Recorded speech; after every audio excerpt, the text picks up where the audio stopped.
First contact, the discovery. In the vast expanse of the Milky Way, humanity had long wondered if they were alone. The answer came on a crisp autumn morning in 2157, when an alien vessel appeared in Earth's orbit. Dr. Elara Chen, lead xenobiologist at the Global Space Agency, found herself at the forefront of humanity's first extraterrestrial encounter. As the sleek, iridescent ship descended through the atmosphere, landing gracefully on the plains of Kazakhstan, Elara's heart raced with excitement and trepidation. Years of training couldn't have prepared her for this moment. The ship's hull shimmered, seeming to ripple like water as a hatch materialized and slid open. The aliens that emerged were bipedal, their bodies covered in a fine, shimmering scales that shifted colors with every movement. Their large, multifaceted eyes regarded the welcoming committee with what Elara hoped was curiosity rather than hostility. "Welcome to Earth," Elara said, her voice steady despite her nerves. She held up her hands, palms outward, in what she hoped was a universal gesture of peace. The lead alien, taller than the others and adorned with intricate patterns on its scales, stepped forward. It made a series of clicks and whistles that Elara couldn't begin to decipher. Then, to her astonishment, it pulled out a small device and spoke in perfectly accented English. "Greetings, humans of Earth. We are the Zarkali, travelers from the stars. We come in peace and with great interest in your world." Over the next few weeks, Elara worked tirelessly alongside linguists, anthropologists, and diplomats to facilitate communication and cultural exchange with the Zarkali. They learned that the aliens were part of a vast interstellar community, comprised of hundreds of species spread across thousands of light years. The Zarkali were traders, explorers, and scientists, much like humanity aspired to be. They shared knowledge of advanced technologies that could revolutionize human society, clean energy solutions, faster-than-light travel, and medical breakthroughs that could extend the human lifespan by centuries. In return, the aliens were fascinated by Earth's biodiversity, its art, and its cultures. They marveled at the variety of climates and ecosystems packed onto one small planet. But above all, they were intrigued by humans themselves.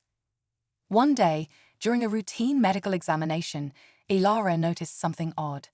The Zarkali doctor, Thylos, was paying particular attention to a vial of human blood samples. Its multifaceted eyes seemed to shimmer with an intensity Elara hadn't seen before. "Is everything all right, Thylos?" she asked, curiosity piqued. Thylos turned, its scales flickering with what Elara had come to recognize as excitement. "Dr. Chen, your species is truly remarkable. The complexity of your cellular structure, the adaptability of your immune system, it's unlike anything we've encountered before."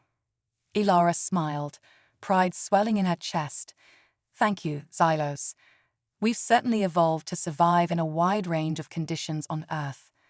"Indeed," Xylos replied, its voice taking on a tone Elara couldn't quite place. "Your bodies are capable of producing substances with extraordinary properties." Before Elara could inquire further, alarms blared throughout the facility. Emergency lights bathed the room in a pulsing red glow. Elara's comm unit crackled to life, the voice of Security Chief Marcus Blackwood filling the air. "Dr. Chen, we have a situation. Multiple unauthorized launches detected from the Zarkali ship. They're taking people, Elara. Hundreds of them." Elara's blood ran cold. She turned to Xylos, whose scales had turned a deep, ominous purple. "What's happening? What are you doing?" Xylos's voice was eerily calm. "I apologize, Dr. Chen, but your species is simply too valuable. The substances your bodies produce, they're worth more than you can imagine. The galactic market will pay fortunes for even a small sample."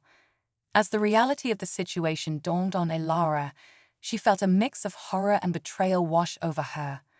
The Zarkali hadn't come in peace or for cultural exchange. They had come to exploit humanity. "You can't do this," Elara shouted, lunging for the alarm button on the wall. But Xylos was faster, its arm extending with surprising speed to grab her wrist. I truly am sorry, Xylos said, its grip tightening.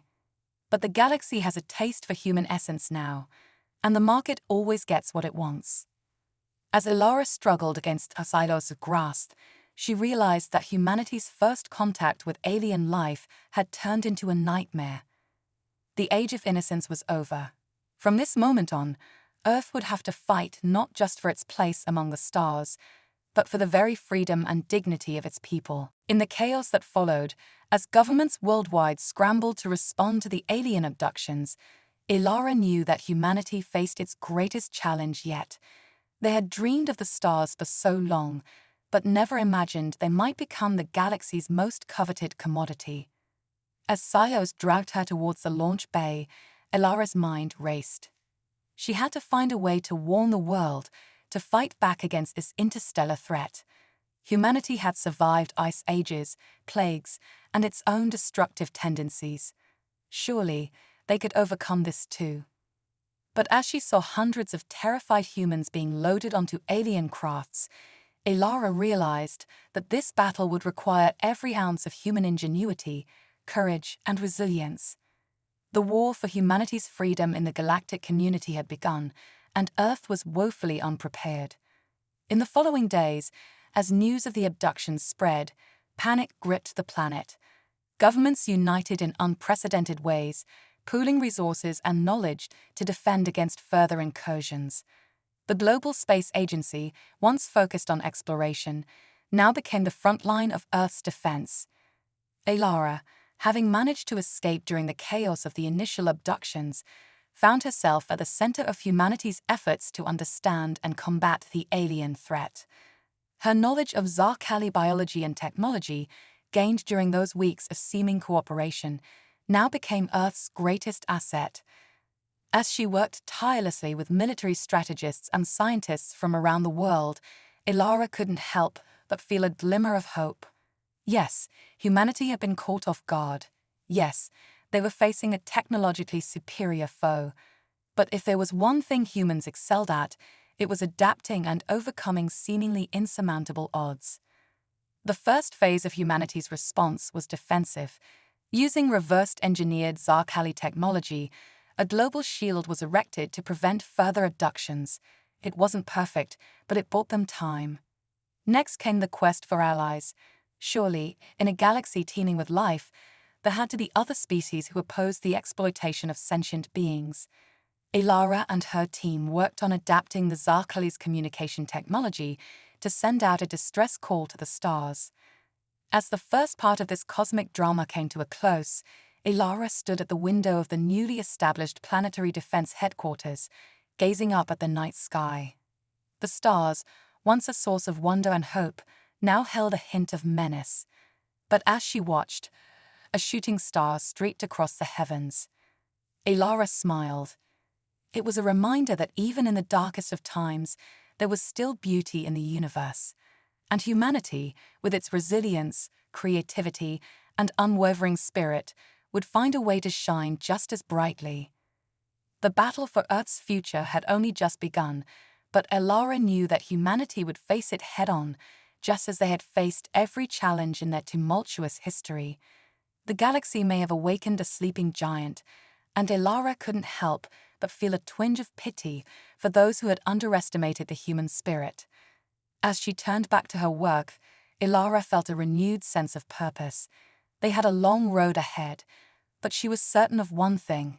This would not be the end of humanity's story, but the beginning of a new, thrilling chapter. The galactic black market, humanity's hidden value.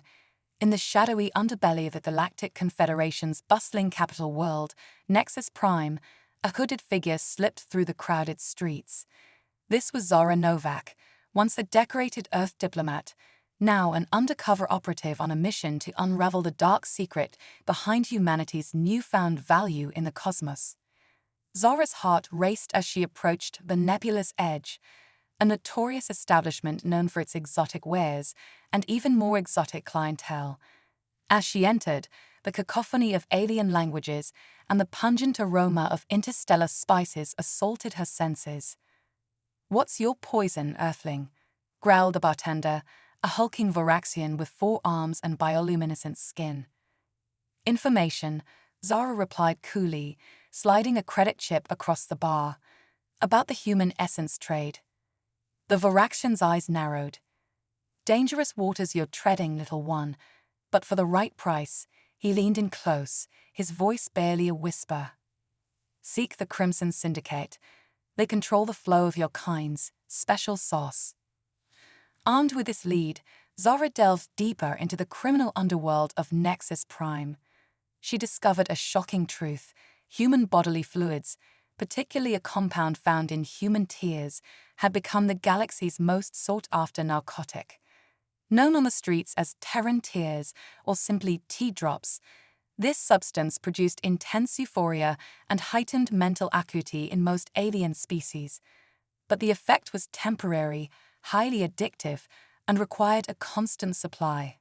Hence, the massive abductions from Earth. Zora's investigation led her to a secret auction house where the galaxy's elite gathered to bid on rare human vintages. Disguised as a wealthy Andromedan heiress, she witnessed the horrifying spectacle. Next up, ladies and gentlebangs, announced the auctioneer, a sleek, serpentine creature. Tears of joy from a human wedding, bottled moments after the couple said, "I do." Bidding starts at 50,000 galactic credits. The crowd went wild, with bids skyrocketing. Zara felt sick, but maintained her composure. She had to gather more evidence, find out who was behind this cruel trade. As the auction proceeded, Zara noticed a familiar face in the crowd: Silos, the Zarkali scientist who had betrayed humanity. He was conversing with a group of shadowy figures, their features obscured by high-tech cloaking devices. Using her advanced Earth Tech earpiece, a product of humanity's rapid technological leap since first contact, Zara eavesdropped on their conversation. "The humans are adapting too quickly," Silos hissed. "Their defensive capabilities are expanding exponentially. We need to accelerate the harvest before—" "Silence," interrupted one of the cloaked figures. "We have bigger problems. Our supply is evolving." Zara's breath caught in her throat. Evolving? What could that mean? As she pondered this, chaos erupted in the auction house. A group of human resistance fighters, led by none other than Dr. Elara Chen, burst in, weapons blazing. "Liberate the essence. Humanity is not your drug," Elara shouted, her voice filled with righteous fury. In the ensuing firefight, Zara seized her chance. She grabbed a case of tea drops and made a break for it, narrowly escaping the melee. Back at her hidden safe house, Zara examined her stolen goods. The vials of human tears seemed to shimmer with an otherworldly light. But as she watched, the liquid began to change, taking on a golden hue. Suddenly, her comm unit crackled to life. It was Elara. "Zara, we've made a breakthrough. The tears, they're alive." Zara stared at the glowing vials in astonishment. "What do you mean, alive?" "They're evolving, adapting," Elara explained, her voice filled with excitement and trepidation. "Just like humanity itself. We've discovered that prolonged separation from the human body causes the compound to develop consciousness." The implications were staggering. Not only was humanity being harvested for their bodily fluids, but those very fluids were developing sentience. The galaxy wasn't just dealing with a drug trade. It was unknowingly trafficking in newborn alien life forms. As Zara processed this information, a soft glow emanated from the vials. The golden liquid inside began to take shape, forming tiny, luminous creatures that danced and swirled. "My God," Zara whispered, "we're not just victims in this galactic game. We're unwitting creators." The revelation changed everything. The fight for humanity's freedom had just become a battle for the rights of these new, human-born entities. The galaxy was about to face an ethical and existential crisis unlike any it had ever seen. As news of this discovery spread through hidden resistance channels, humans and sympathetic aliens alike grappled with the implications. Humanity, once seen as mere cattle for harvesting, now held the key to a new form of life. Philosophical debates raged across the stars. Were these Tearborn entities truly alive? Did they have rights? And if so, how could the galaxy continue to justify the harvesting of humans? Meanwhile, the Crimson Syndicate and their mysterious backers scrambled to maintain control. They'd increased their efforts to capture humans, hoping to unlock the secret of this evolution.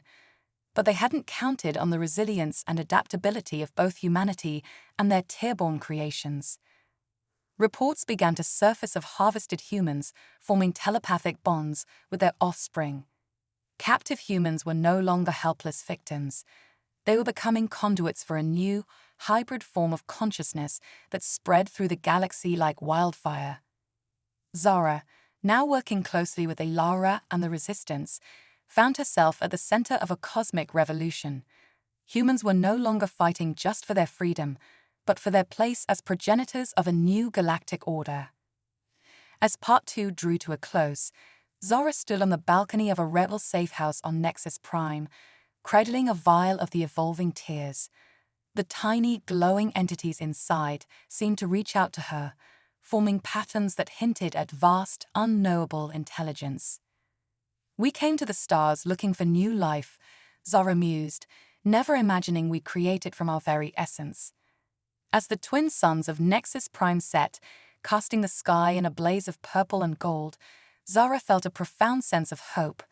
Humanity had suffered, yes, but from that suffering, something miraculous had emerged. The next phase of the struggle would determine not just the fate of Earth, but the very future of consciousness in the galaxy. The stage was set for a conflict that would redefine the very nature of life, intelligence, and the cosmic order. And humanity, once the galaxy's victims, now stood poised to become its reluctant saviors. Quantum empathy, the Tearborn revolution. Dr. Ilara Chen stood before a shimmering holographic display, her eyes wide with wonder and trepidation.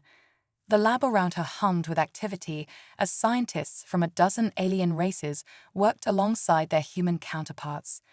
This secret facility, hidden in the crystalline caves of Europa, Jupiter's icy moon, had become the nexus of a galactic revolution. "Quantum entanglement with emotions?" Ilara muttered, her voice a mix of disbelief and excitement. "How is this even possible?" Zara Novak, now her closest ally, approached with a vial of golden swirling liquid. Inside, tiny luminous creatures danced in complex patterns. "The Tearborns are evolving faster than we could have imagined," Zara said. "They're not just sentient, they're becoming conduits for a new form of communication." As they watched, the Tearborns in the vial began to pulse in sync with Ilara's heartbeat. Suddenly, a wave of emotion washed over her, not her own, but a complex tapestry of feelings from every being in the room. "Quantum empathy," Ilara breathed. "They're linking our consciousness across space and time."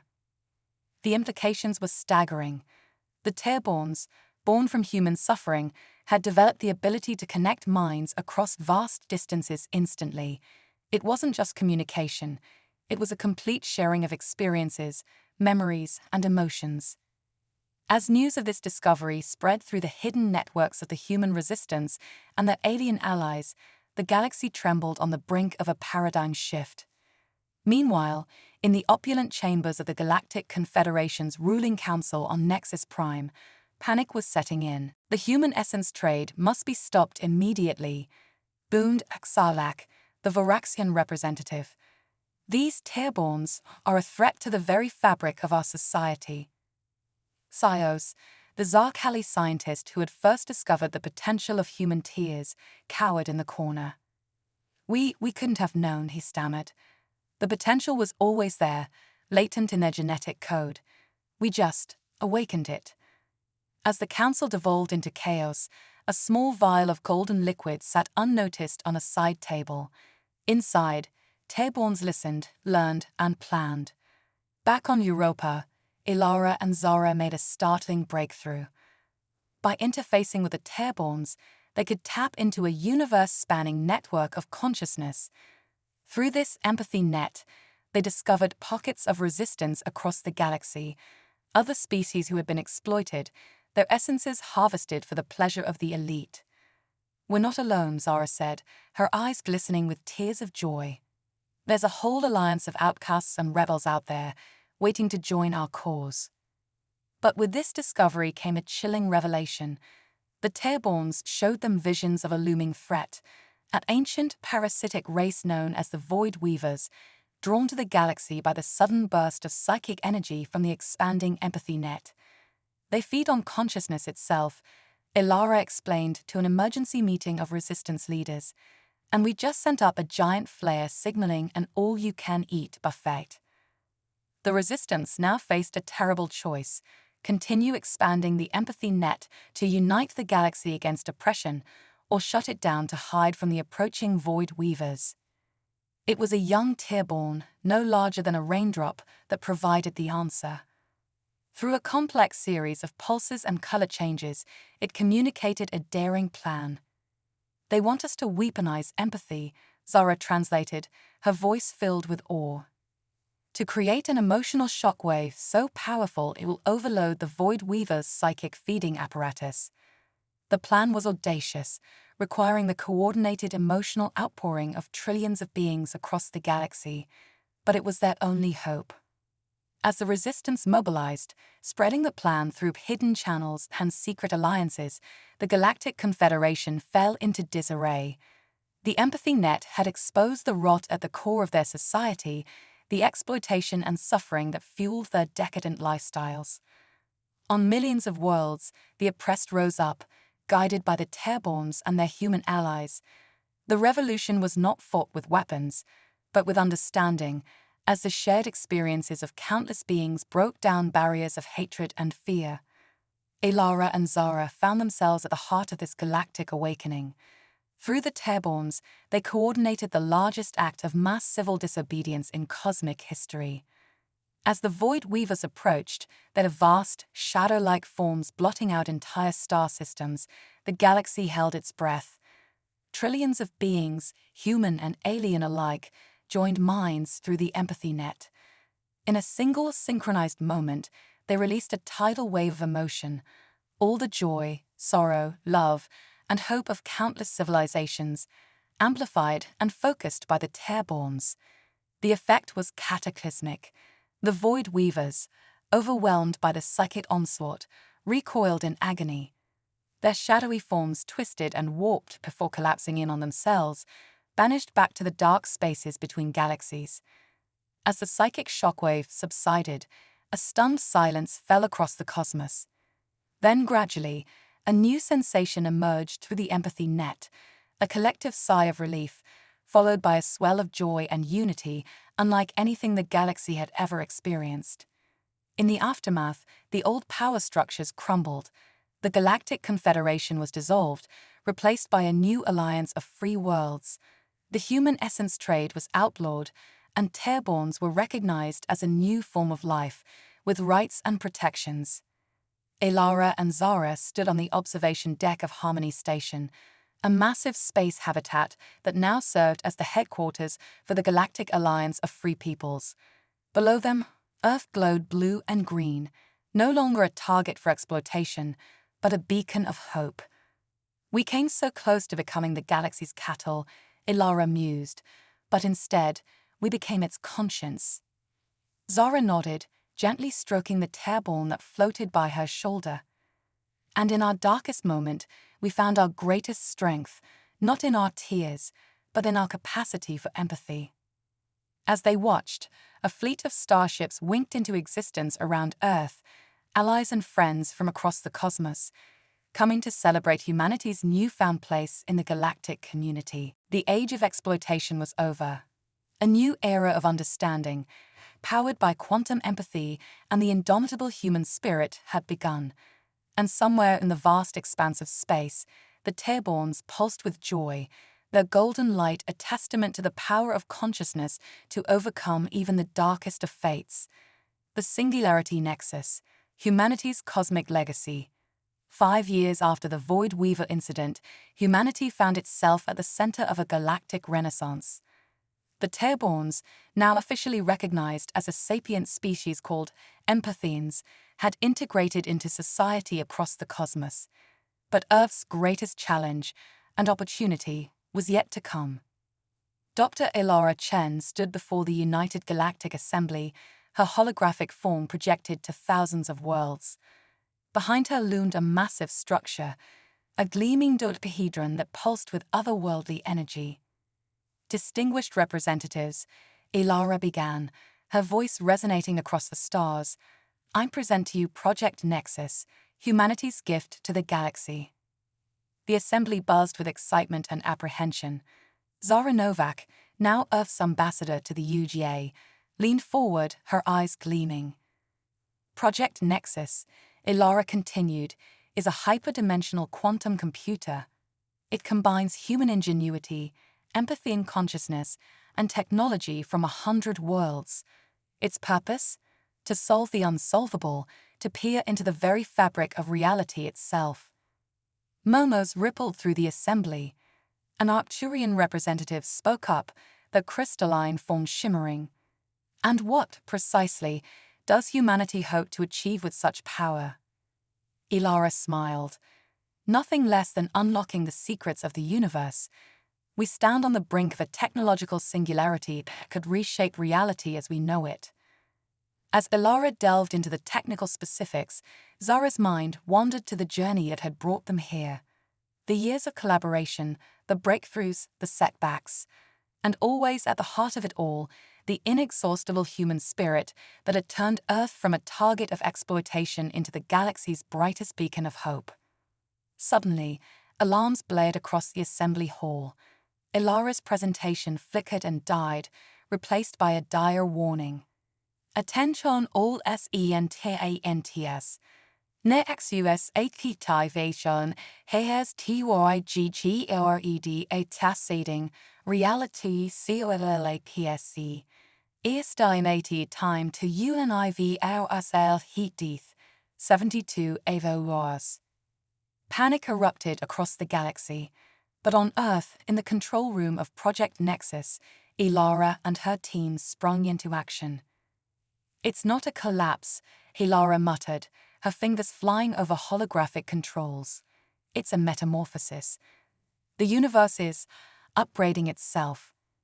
As the hours ticked by, strange phenomena manifested across the cosmos. Stars rearranged themselves into impossible configurations. Planets phased in and out of existence. The laws of physics seemed to be rewriting themselves in real time.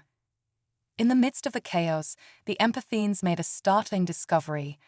The universe wasn't dying, it was becoming sentient, and Project Nexus was the catalyst. Zara, coordinating with leaders across the galaxy, received a priority message from an unlikely source, the reborn consciousness of the Void Weavers, now allies in the face of cosmic transformation. The singularity approaches, the message read.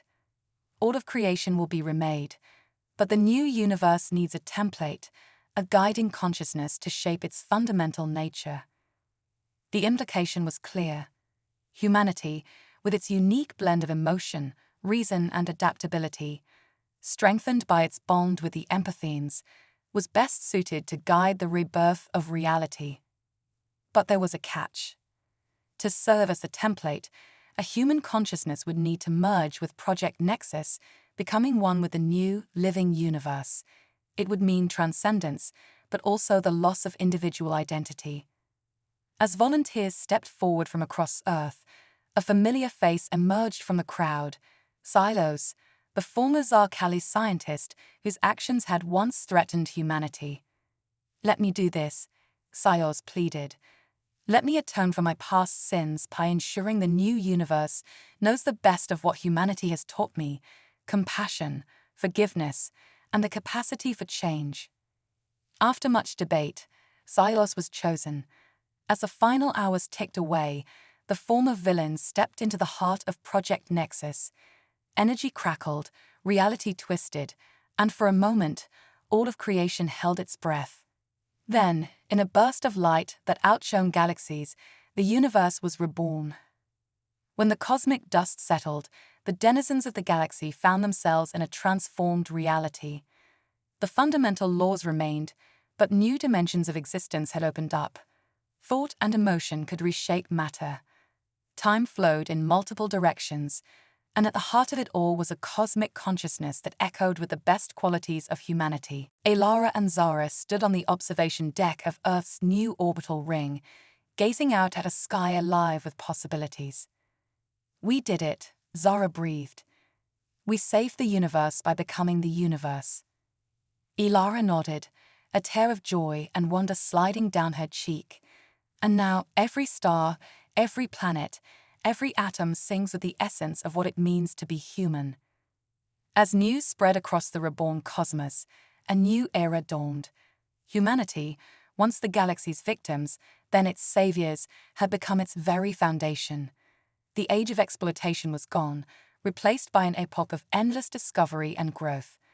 And somewhere in the vast, living tapestry of the new universe, the consciousness that was once Scios smiled. For in this grand cosmic rebirth, all beings, from the smallest empathine to the greatest galactic cluster, were now truly and irrevocably family. The human story had become the universe's story, and it was only just beginning. The multiversal odyssey, echoes of humanity. A millennium had passed since the rebirth of the universe. Humanity, having ascended to become the cosmic consciousness, had spread its influence across countless realities. But with great power came great responsibility and unforeseen consequences. Dr. Alara Chen, now an ageless entity of pure thought, surveyed the swirling multiversal landscape before her. Countless bubble universes floated in a sea of quantum foam, each one a variation on the theme of existence. "Something's wrong," she communicated to Zara, her eternal companion in this cosmic journey. "The multiverse is fracturing." Zara, her consciousness intertwined with Alara's, sensed it too. "The human essence, it's too potent. Our emotions, our dreams, our very thoughts are causing reality itself to splinter." Their realization came too late. With a soundless roar that echoed across dimensions, the multiverse shattered. Trillions of unique realities splintered and collided, creating a chaotic patchwork of conflicting laws of physics and tangled timelines. In this moment of crisis, an unexpected voice reached out from the chaos. Scios, the consciousness that had once guided the universe's rebirth. "We've become too powerful," Scios's thoughts resonated. "Our human essence, magnified across realities, is too strong a force. We must find balance, or all of existence will unravel." As the fragmented multiverse continued to collide and reshape itself, Alara, Zara, and Silos formed a triumvirate of cosmic guardians. Their mission: to traverse the shattered realities, seeking a solution to stabilize the very fabric of existence. Their journey took them to wondrous and terrifying places. A universe where thoughts manifested as physical entities, waging war across galaxy-spanning battlefields of pure idea. A reality where time flowed backwards, and cause followed effect in a mind-bending dance of paradox. A dimension of pure emotion, where entire civilizations rose and fell based on the cosmic mood swings of its inhabitants. In each fractured reality, they found echoes of humanity, its greatness and its flaws, magnified to cosmic proportions. They witnessed versions of Earth where history had taken radically different turns. A world where the Zarkali's initial contact had led to peaceful cooperation, resulting in a utopian galaxy. A dark timeline where humanity had become the oppressors, harvesting alien species for their essence. A reality where Earth had never developed life, remaining a barren rock in an indifferent cosmos. As they traveled, they gathered fragments of these realities, piecing together the puzzle of existence. The solution, they realized, lay not in controlling the chaos, but in embracing it. "We need to relinquish our hold on the cosmos," Alara proclaimed. "Our human essence is too strong a force to guide reality. We must allow the multiverse to find its own balance." Zara agreed, adding, "But we can't simply abandon our responsibility. We need to find a way to seed the multiverse with the best of humanity without overwhelming it." Silos, drawing on its unique perspective as both former villain and cosmic redeemer, offered a radical proposal. We must fragmentate our consciousness, spreading it thinly across all realities, not as rulers or gods, but as a subtle influence, a cosmic conscience. The plan was set in motion. At the very center of the shattered multiverse, the triumvirate created a new structure, the humanity nexus. This multidimensional lattice would serve as both anchor and dispersal point for their fragmented consciousness. As the nexus hummed to life, Alara, Zara, and Silos prepared for their final act as unified beings. With a mixture of trepidation and hope, they initiated the dispersion protocol. In a blinding flash of multiversal energy, their consciousnesses shattered into countless fragments, each one carrying a spark of human essence. These fragments scattered across the multiverse, embedding themselves into the very fabric of each reality. The effect was immediate and profound.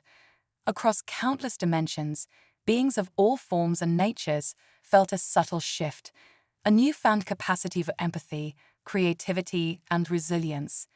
The human spark, diluted but persistent, became a gentle guiding force rather than an overwhelming power. In one reality, a young alien child looked up at the stars and felt, for the first time, a burning desire to explore. In another, warring species laid down their arms, suddenly aware of their shared connection to the cosmos. And in countless others, the spark of human essence kindled the fires of art, science, and philosophy in species that had never known such concepts. As the multiverse stabilized, finding a new equilibrium, the last echoes of Ilara Zara and Xylos' unified consciousness faded, but their legacy lived on in every act of kindness, every scientific breakthrough, every moment of wonder experienced by beings across the vast tapestry of existence. In the heart of the humanity nexus, a final message pulsed, a testament to their journey. We were born of stardust, ascended to cosmic consciousness, and now return to the universe as its nurturing spirit. Our story is now every story. In each act of love, each quest for knowledge, each struggle against adversity, humanity lives on. We are no longer the rulers of reality, but its ever-present inspiration, and in this we have found our true purpose. As the message faded, the multiverse continued its eternal dance. And in every corner of existence, in ways both seen and unseen, the echo of humanity's indomitable spirit lived on, a quiet but persistent reminder of the power of consciousness to shape reality itself. The human odyssey, which had begun on a small blue planet and expanded to encompass all of existence, had come full circle. Humanity had become the multiverse, and the multiverse had become human. And the greatest adventure of all, the continuous evolution of consciousness, would continue for eternity.